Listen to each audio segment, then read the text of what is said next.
everybody. Welcome back to another episode of E&Ftv. Today we're joined by Marcus Bialik, who's the Head of Revenue Systems and Algorithms at Bourne Leisure.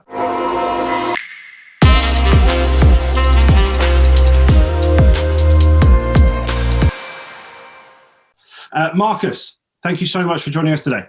You're welcome. It's brilliant to have you on the show. We've obviously been speaking for quite a while now, and obviously we've worked together for a little while, and I wanted to obviously get you on the show to get your perspective as you're coming at it from a very different angle in terms of the sort of revenue management and also wider commercial view. So yeah, as I say, it's great to have you on the show. How we like to generally start is to hear a bit about the guest's background, get a bit more information about yourself, really. So I suppose take us through obviously your background, your varied sort of experience coming from the hotel industry and now within sort of more hospitality or more specifically the holiday industry. So yeah, please do tell us a bit about yourself. Yeah, so basically, I have a very different background to a lot of people. I'm a history student by trade. I've always loved that part of the arts and going back and reading about things, primary and secondary evidence and so forth. Sure. So that's my educational background, which is slightly different to the mathematical, statistical backgrounds you hear a lot of people have. And I started way back in the airline industry. Back in, was it 1997, I think it was, for an airline called GB Airways, which was a franchise of BA. And they flew to all of the Mediterranean travel hotspots. Malaga, for example, in the south of Costa del Sol, south of Spain, and down to Morocco, as an example. And I joined there during the time when Ryanair and EasyJet were unheard of or were just starting to kick off. Wow. So over the periods of the 7 years that I was there, I saw a great amount of change in terms of revenue management approaches, moving away from fixed airfare rules to going for more open and transparency in terms of being able to fly everywhere you want to go to. So that gave me a real good background into change and having to deal with an upcoming new industry that was never heard of before and dealing with that. And as I said, I was there for 7 years, moved up through a number of roles, and then an opportunity came up at Whitbread for working for Premier Travelling. And that was, there's going to be a theme to this throughout my career. Again, it was a very, very, it's 385 hotels in the UK. They were very, very strong in terms of occupancy, having an occupancy over 80%, volume-based, similar to the airline industry, and how we adapted and moved towards that. And so my role came there to move away from fixed pricing. I can tell you now the prices at County Hall was £119 midweek and weekend was £99 when I started. And moving it towards a more automated pricing approach was the aim. I did that, and then throughout the 12 years that I was there, I did a number of I class as regular revenue management roles, being in charge of trading and conditions and prices and the team and so forth, and was in charge of 384 hotels, I think, at the peak of the south of England, and saw some great change in London, driving through revenue growth and so forth. And then came along the point of, actually, we don't like our revenue management system anymore, and we'd like to do something very different. And I was, because of my background of setting up the pricing strategy in the first place there and what I'd experienced in my own industry, I was given the task of, with the providers, building the new revenue management system, configuring it and rolling it out. And that was the last thing I did at Premier Inn, which was a great success. They're still using it today, I believe. Yeah. And it's still driving all their pricing decisions there as well. I left there after 12 years. I went off to Village Hotels. I was there for just over a year. Rolled out a new PMS and CRS system there, and then came in the opportunity at Haven and Bourne Leisure to go and help improve the way they price and the systems that they're using for revenue management. Wow. They're a very, very manual approach at the moment, as you can imagine, and some good opportunities to go after in terms of improving processes and improving the bottom line, which ultimately is which I've always done throughout my career, whether that's our systems or actually revenue managing properties and so forth. Fantastic. And as I say, it's one of these varied backgrounds that is just so interesting to hear, because as you so rightly said, there's almost sort of a pathway, and you follow the right steps and you become a revenue manager or a senior revenue manager or whatever it might be. And it's quite interesting to hear different leaders' backgrounds, and it's certainly brilliant for our maybe more sort of up and coming into our industry to hear how our leaders are actually coming up to where they are now. Okay, so I've always been told, and a lot of people say actually, my progress is to be X, Y, and Z. Yes. I've always been told, and I've always had the belief of find something you enjoy doing and then follow that to the best of your ability, and progress will come. And I've been so lucky in finding something that I enjoy doing and have great excitement for, even still for being in the industry for 20 odd years. So no, definitely. Show my age a bit there as well, Tom. Hang on. We're keeping that in. Yeah, that's fine. But no, so sort of bringing me on to my, I suppose, first question, and it's very much specific to actually the environment that you're in now. I suppose, how has the holiday industry been affected differently to the more specific accommodation-driven hotel industry? What challenges have been different, and what innovations have you guys had to do to overcome those challenges? Yeah, I think that's a good question. Actually, I think the first bit I want to start with is operationally. Okay. The effects and the efforts to get our resorts, parks, and hotels open from the operations team has been phenomenal. But we're different to a normal standard hotel. We have entertainment, we have facilities that have to, swimming pools, et cetera, that have to be secured and managed in a safe environment. And with all the new rules that are constantly changing, being able to adapt to them quickly has been phenomenal. And without them, I don't think we wouldn't have been able to operate full stop. Yeah. So I think that's the first one. We have to take our hats off to them. I think secondly as well, there's been a number of changes from a revenue management point of view, from approach. We had no demand. We were shut for 3-4 months where we had nothing coming in, absolutely zilch. And then we came back with limited capacities to help the operations teams be able to deliver that. And then all of a sudden we got a surge in demand. As soon as it was open that people could stay, a surge of demand came in, and it was reacting to that demand quickly and fast as possible, whilst managing and maintaining the new capacity restraints as well. And it's not just capacity in the actual units that we've got, but also capacity in numbers. As you can imagine, we've also got butlins with resorts, we've got big dining ratios to hit and so forth as well. So we've got to make sure everybody's safe there. So that, again, added additional complexity to the processes. In some ways, being manual, it was quite easy to adapt and change. Right. And we don't actually have a revenue management system driving our prices. We're able to react to that quite quickly and adapt accordingly. But it's been a lot of manual hard work.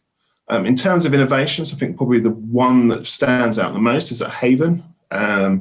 Haven, predominantly, as you know, when you purchase your holiday and your break, you're entitled to use all the facilities such as the showcase bar, the swimming pools, the football pitches, and all the rest of that, and so forth. And what we found was the capacity that we constraints were under with regards to the facilities, we weren't able to offer that product to everyone.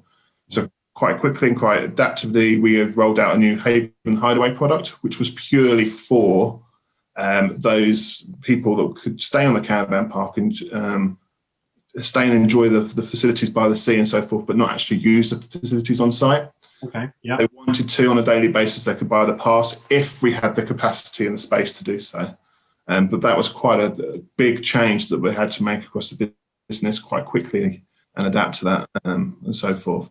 And yeah, it's shown as well that when the people were allowed to go away and stay, my God, the demand was through the roof. It went so quickly and so fast.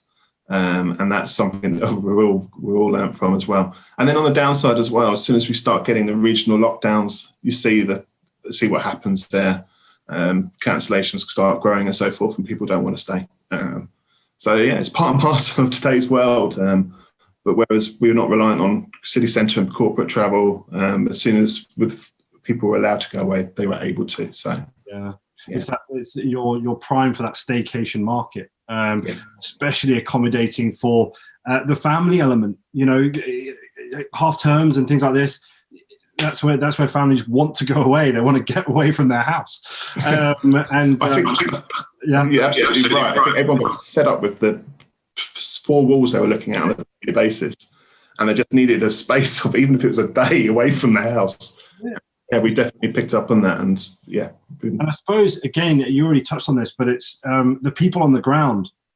I had a chat with a head of revenue for a hotel chain, and he said that the camaraderie and the sort of team and almost family feel on the ground was overwhelming. He said the evidence of that was just, he told me story after story after story.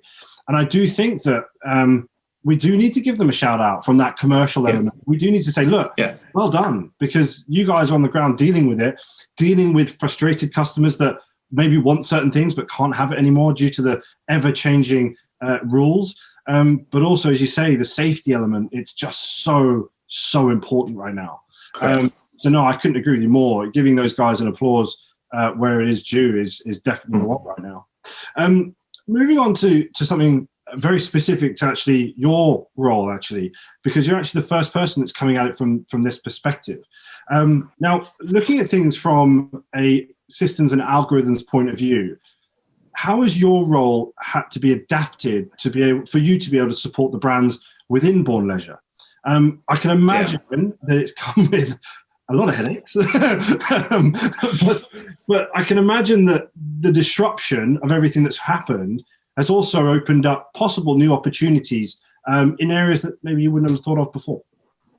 Yeah, so I joined back in January. It was a new role, and as I said before, the aim was to move the Bourne Leisure 3 brands up and improve their pricing capabilities and revenue management capabilities. So what's that? I got into month 2, I think it was, and then we started hitting lockdown. So all the medium long-term plans were completely put on side, and while we went through the crisis and understood how much whether we can get through the other side and so forth. And if you like, they've been kind of put on hold still till now.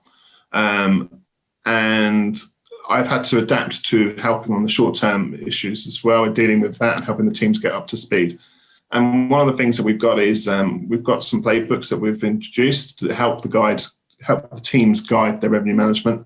And I've been updating them and helping the development side of that to get the right information through to them so they can make the right pricing decisions quickly and easily as well.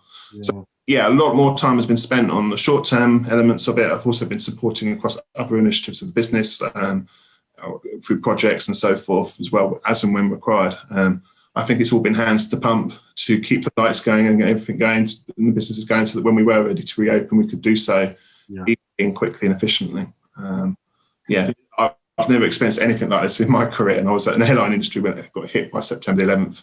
This is different level completely to that.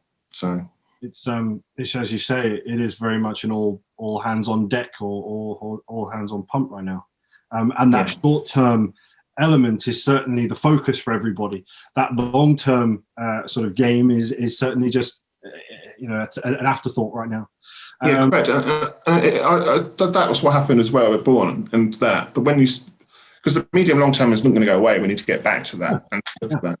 And you're finding that specifically for revenue management suppliers, that a lot of them have had to furlough teams, have had to stop development, they've had to do this as well. And it's not just us as well; it's pretty much affected the whole industry, which is the scary side of it as well.